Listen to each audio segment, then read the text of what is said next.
Hey everybody, it's Jada on piano, where we make music make sense. And today we're going to tie together all those chords from the circle of fifths, circle of thirds, those charts, and make them make some sense on the piano. Stay tuned.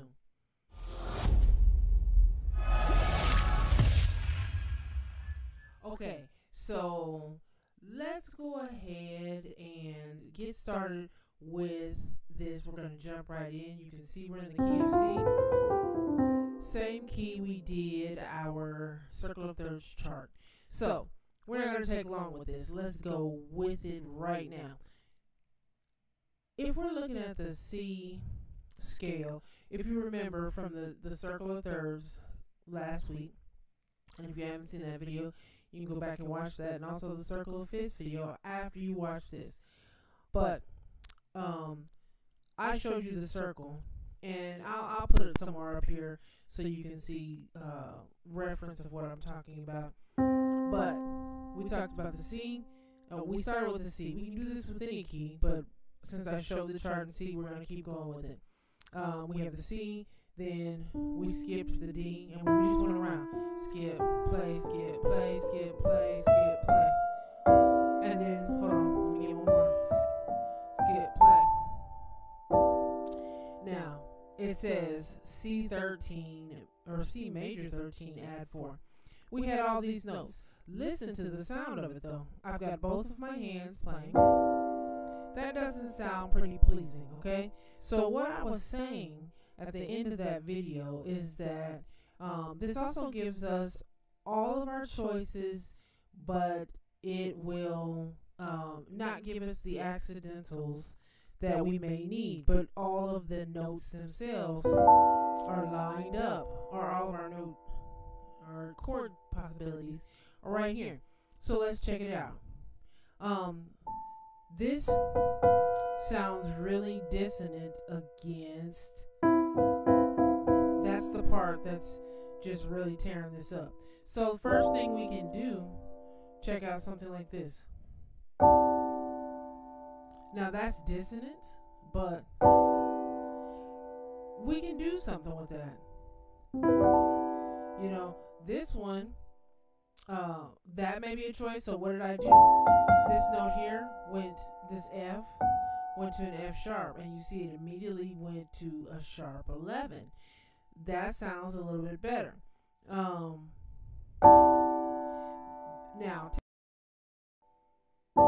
taking the seventh out altogether, I don't want to take it out. It lists it, but so you can understand that everything above this seventh is what gives us an 11th.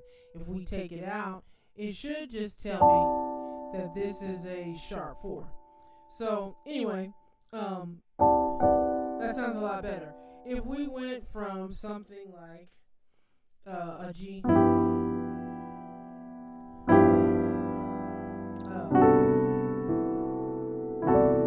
know, and this is me changing the inversion, you know, just playing around with it. But you getting that sound? Let me see. How about? See, there's something even better. And then we go back. So we have that C major 13. Let's stack it up again. We're here. Sorry. Let's go here. That one sounds weird because, again, this. So let's change this note. Listen to that. That sounds nice, right?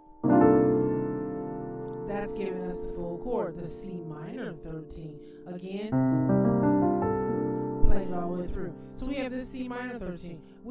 And it's got the 9 and the 11th in it. Now watch this. I can take the 9 and the 11 out.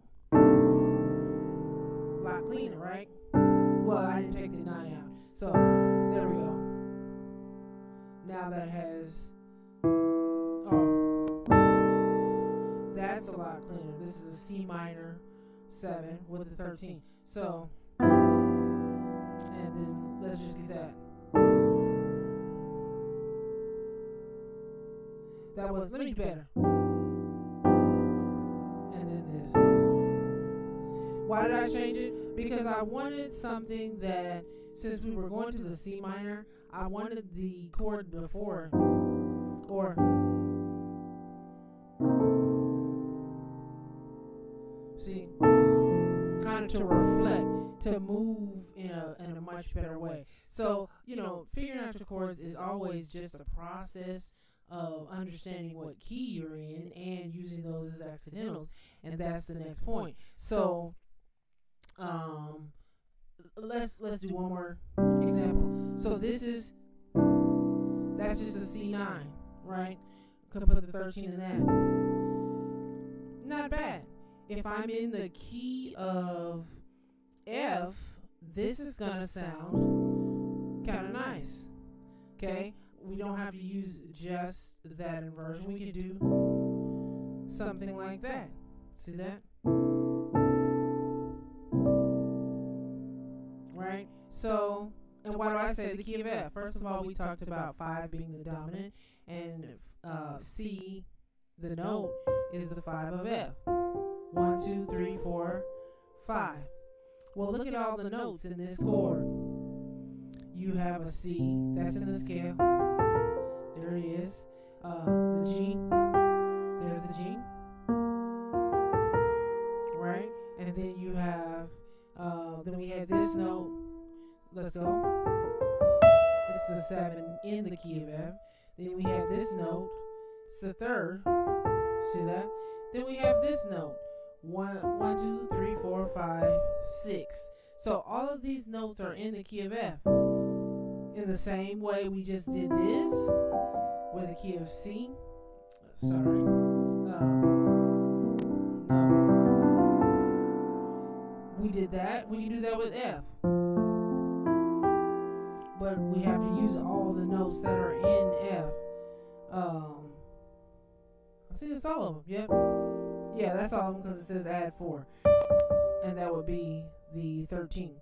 So that's me taking that same chart. If you did your little homework, did a little assignment, and chose another key, that play, skip, play all the way around the circle, that's what it would be in F. And so me taking this chord is straight from that. But if I do that, see that? I can go straight to the F. And it sounds like it makes sense. Here's another one. So I'm just taking keys from, or taking notes from the keys and the chords, just like we just did this. You know? But I'm taking them and using them to lead to nicer choices. And that one had the 9th. This one doesn't. So, I mean, but listen. That's an option. That's an option. That's an option. You see what I'm saying? So you can, and all of them were a 9 chord. Well, that was a 9 chord. This, that won't be because I don't have the 9 in it. But as you can see, you can subtly change the sound just by the notes you add and take away from the chord. So, but the key point here is going back to the C, is we can make that a sharp 11. We can make that's a regular 11, but that you don't want to make it build chords that clash with other notes in the chord. Dissonant, okay, but dissonance can be okay. Let me say that. There can be good dissonance and bad dissonance. This would probably be good dissonance, but this, you know, these, they just don't, they're not mixing. So in order to make it this kind of move, this, and you made this chord you would use in the key of, we were talking about using the key of F, but this chord, and diatonically, let me say that,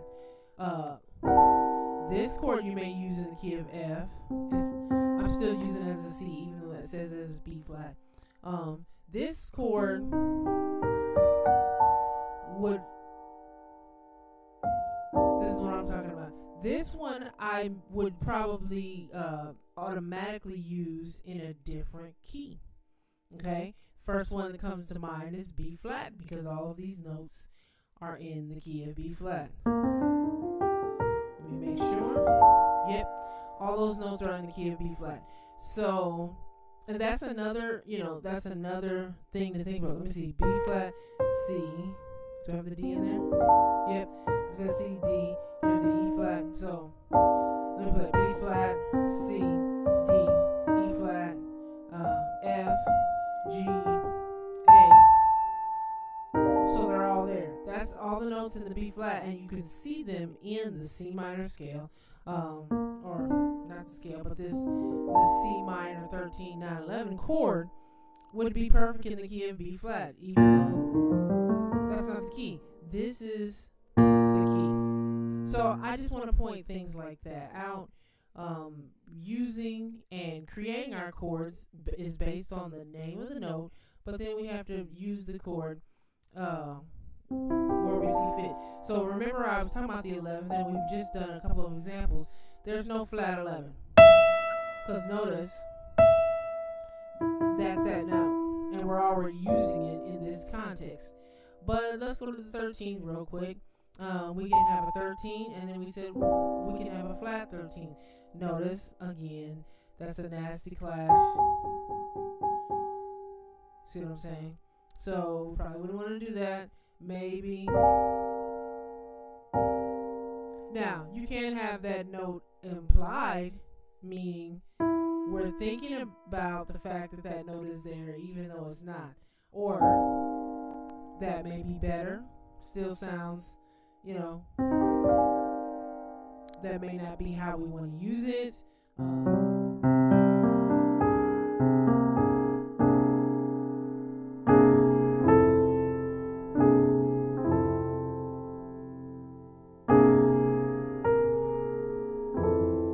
See that?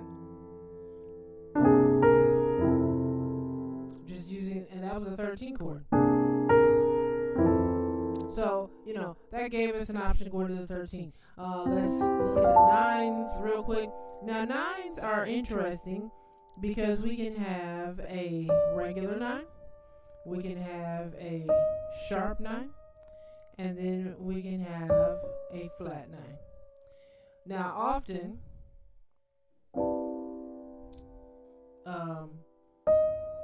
you can have a flat 9 and a sharp 9 against a major chord. It would really be a dominant chord, but it would be with that. So, see how this, I have the C, and I have, and then I'm just going to add the sharp 9 on top.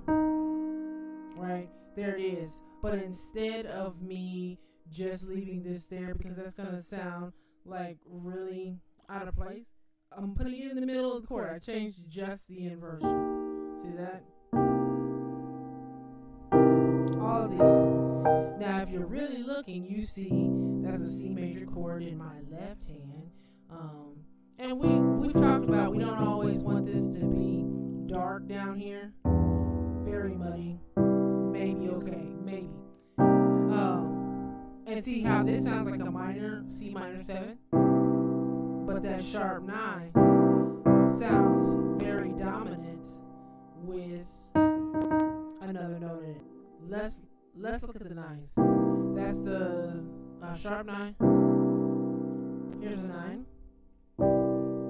Okay, or that, and this is the 9. This is a dominant 9 chord. And we can have a major 9. Let me go ahead and show you that. Nice. Let's see it with the sharp 9. And it's telling me, oh yeah, major time. But it's because the third's not in the chord. Hold on, let me put it in. That, see, it's coming up. Now, see, clashing for that. Because we've got a lot. We would have all 3 of those notes in it. But if we take it out, that's giving us the minor sound. So you want to be, mindful of what you're using in your chords as you think it through. we're just talking it through so you can see how you're building these different things. That's a choice. See how that sounds a little bit farther out because the altered note is on top. That sounds so much better because this note is diatonic. See, real dissonant. See that? So, just throwing out options here. Well, this isn't a dominant chord, first of all. This one is not. This one, I have to put my third in the chord.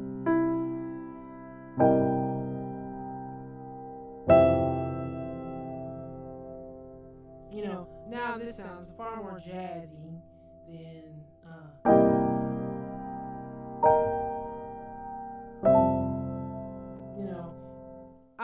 I'm just throwing out these things because you need to hear different chords. You decide if you like it, if it works for the song that you're doing or not. Now, if you're doing a bunch of triads, this chord is, I didn't put the third in. That's going to sound way out of place, okay?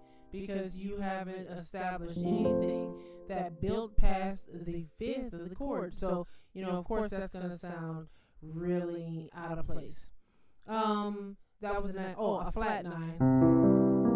That's a dominant. And then here's a flat 9. Notice how if I take away the bass, you see a diminished chord. So any inversions of this fully diminished chord is just simply a flat 9 chord. So we have, all we did was add was one. All we added was one note, flat 9 chord. That was the 9s, and we didn't look at we talked about the 7s, but see that? That's a dominant 7, and then that's a major 7. When we were going around the circle, we're going to see this, but if we flat the 7, B flat, B flat, see that? So that's why I'm saying the circle of thirds itself is giving us these chord options, but it's not telling us if there is or could be a flat or a sharp. We still need to put it in context of the key. So in the key of F, like we mentioned, the C is using C, E, G, and B flat. In the key of C, it was using C, E, G, and B. Right? In the key of E flat, it's using C, E flat, G, and B flat. So notice we still use the letters C, E, G, and B. But in some instances and keys, we needed a flat. Okay? And this is a chord, the minor major 7. C, E flat, G, and B. And let me see. I'm trying to think of what key it would be. I think something from the melodic minor would use this as a diatonic chord, but I don't remember which one off the top of my head. So you might want to go look that up. But yeah, this chord would be associated with a melodic minor scale. I don't remember. Anyway, I'm not going to think about that right now. Anyway, so we've got all the chords that, and we were just looking at, one chord. But this is the case with every single chord.